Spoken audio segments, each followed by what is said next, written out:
First one is actually a Leonard Cohen song. I'm glad everybody was great, but I'm glad somebody else also thought to pay tribute to him. Obviously, I'm not going to sing it. I'm just going to read it. It's called "The Story of Isaac." Not just with the passing of Leonard Cohen, but also today's Remembrance Day. The story of Isaac refers to the Hebrew story of when God commanded Abraham to kill his son Isaac on the altar. And I think what Leonard Cohen is trying to say is that it's analogous to the act of sending our young men and women to war. So, the door it opened slowly. My father, he came in. I was 9 years old.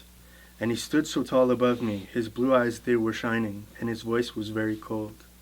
He said, I've had a vision, and you know I'm strong and holy. I must do what I've been told. So we started up the mountain. I was running, he was walking, and his axe was made of gold. Well, the trees, they got much smaller. The lake, a lady's mirror. We stopped to drink some wine. Then he threw the bottle over, broke a minute later, and he put his hand on mine. Thought I saw an eagle, but it might have been a vulture. I never could decide. Then my father built an altar. He looked once behind his shoulder. He knew I would not hide. You who build these altars now to sacrifice these children, you must not do it anymore. A scheme is not a vision, and you never have been tempted by a demon or a god. You who stand above them now, your hatchets blunt and bloody, you were not there before. When I lay upon a mountain, and my father's hand was trembling with the beauty of the word. And if you call me brother now, forgive me if I inquire, just according to whose plan. When it all comes down to dust, I will kill you if I must, I will help you if I can. When it all comes down to dust, I will help you if I must, I will kill you if I can.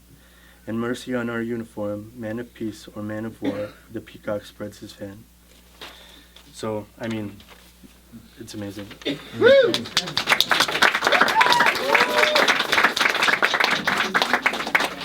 I'm going to read two of my small poems. They're not really related thematically, not at all actually, but I'll just get into it.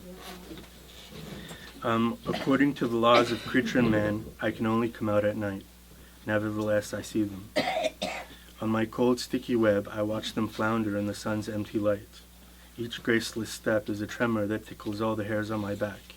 Each dim-witted cackle is a din that resonates at the core of my fangs. However, when the darker end of twilight finally arrives, the only audible sound is the soft brushing of spider legs. Shadow is the new god, and Spider is the king. This dominion includes all the provinces of sleeping giants. According to the laws of creature and man, these giants are mine to climb by right. Nevertheless, they sleep peacefully.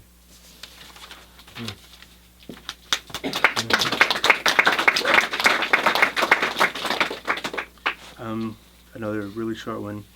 No one craves human contact more than the lost survivor of a shipwreck.